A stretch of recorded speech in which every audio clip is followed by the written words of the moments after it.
Hi all, welcome back to my YouTube channel. ಎಲ್ರಿಗೂ ಮಕರ ಸಂಕ್ರಾಂತಿ ಹಬ್ಬದ ಶುಭಾಶಯಗಳು. ಈ ವಿಡಿಯೋನಲ್ಲಿ ಸಂಕ್ರಾಂತಿ ಹಬ್ಬದ ಮಿನಿ ವ್ಲಾಗ್ ಹಾಕ್ತಿದ್ದೀನಿ. ನಾವು ಹಬ್ಬಕ್ಕೆ ಅಂತ ಹೇಳಿ ಏನೆಲ್ಲ ಶಾಪಿಂಗ್ ಮಾಡಿದ್ವಿ, ಅದರಲ್ಲೂ ಹಬ್ಬದ ಶಾಪಿಂಗ್ ಅಂದ್ರೇ ಖುಷಿ. ನಾವು ಅದೇ ರೀತಿ ಹಬ್ಬಕ್ಕೆ ಅಂತ ಹೇಳಿ ಎಳ್ಳು, ಬೆಲ್ಲ, ಕಡಲೆಕಾಯಿ, ಗೆಣಸು, ಅವರೆಕಾಯಿ ಎಲ್ಲ ತೊಗೊಂಡ್ವಿ. ಮತ್ತು ಆಮೇಲೆ ಎಳ್ಳು ಬೆಲ್ಲ ಬೀರಲಿಕ್ಕೆ ಅಂತ ಹೇಳಿ ಸ್ಮಾಲ್ ಗಿಫ್ಟ್ ಐಟಮ್ ಸಹ ತೊಗೊಂಡ್ವಿ. ಇಲ್ಲಿ ನೀವು ನೋಡ್ತಿರ್ಬೋದು, ಚಿಕ್ಕದಾದಂತಹ ತುಂಬ ಗಿಫ್ಟ್ ಐಟಮ್ಸ್ ಎಲ್ಲ ಇತ್ತು. ಮತ್ತು ನಾವು ಪೂಜಾ ಐಟಮ್ಸ್ನ ತೊಗೊಂಡ್ವಿ. ಆ್ಯಕ್ಚುಲಿ ಹೇಳಬೇಕು ಅಂದರೆ ಹಬ್ಬದ ಟೈಮಲ್ಲಿ ಎಲ್ಲ ಐಟಮ್ಸ್ನ ನೋಡೋದೇ ಒಂಥರ ಖುಷಿ. ಸೊ ನಾವು ಲಾಸ್ಟಿಗೆ ಮನೆಗೆ ಬಂದ್ವಿ. ಆಗ ನನ್ನ ಮಗಳು ಮೆಹಂದಿ ಹಾಕ್ಕೊಂಡು ನಾಳೆ ಹಬ್ಬಕ್ಕೆ ರೆಡಿ ಆಗಿದ್ಲು. ನೆಕ್ಸ್ಟ್ ಡೇ ಮಾರ್ನಿಂಗ್ ಒಂದು ಪುಟ್ಟದಾದ ರಂಗೋಲಿ ಹಾಕಿ ನೆಕ್ಸ್ಟು ದೀಪ ಹಚ್ಚಿ ಪೂಜೆ ಮಾಡೋಕ್ಕಂತ ಹೇಳಿ ಶುರು ಮಾಡಿದ್ವಿ. ನಮ್ಮ ಮನೆಯವ್ರು ಪೂಜೆ ಶುರು ಮಾಡಿದ್ರು.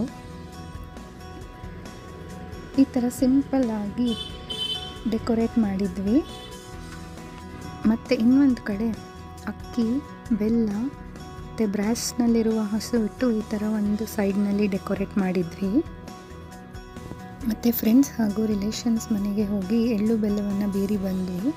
ಆನಂತರ ಈವ್ನಿಂಗ್ ನಮ್ಮ ಸಂಪ್ರದಾಯದ ಪ್ರಕಾರ ಈ ಥರ 10ರಿಂದ 12 ವರ್ಷ ಕೆಳಗಿನ ಮಕ್ಕಳಿಗೆ ಈ ಥರ ಒಂದು ಆರತಿಯನ್ನು ಮಾಡಿ ಅವರಿಗೆ ಅರಿಶಿನ ಕುಂಕುಮ ಇಟ್ಟು ಅಕ್ಷತೆಯನ್ನು ಹಾಕಿ ಆರತಿಯನ್ನು ಮಾಡಿ ಮತ್ತು ಅವರಿಗೆ ತಲೆ ಮೇಲೆಯಿಂದ ಎಳ್ಳು, ಬೆಲ್ಲ, ಕಬ್ಬು, ಎಲ್ಚೆ ಹಣ್ಣು, ಕಾಯಿನು ಇದನ್ನು 3 ಸಾರಿ, ಒಂದು ಸಾರಿ ಹೊಸಲಿನ ಮೇಲೆ ಮತ್ತು ಇನ್ನೊಂದು ಸಾರಿ ಹಸೆಮಣೆ ಮೇಲೆ ಕೂರಿಸಿ ಈ ಥರ ಮಾಡ್ತೀವಿ. ಇದಿಷ್ಟು ನಮ್ಮ ಮನೆಯ ಸಂಕ್ರಾಂತಿ ಹಬ್ಬದ ಸೆಲೆಬ್ರೇಷನ್.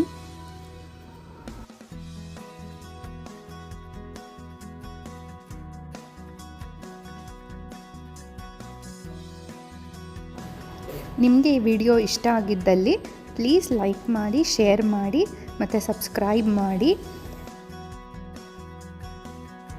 Thanks for watching. ಮತ್ತೆ ಮುಂದಿನ ವಿಡಿಯೋದಲ್ಲಿ ಸಿಗೋಣ.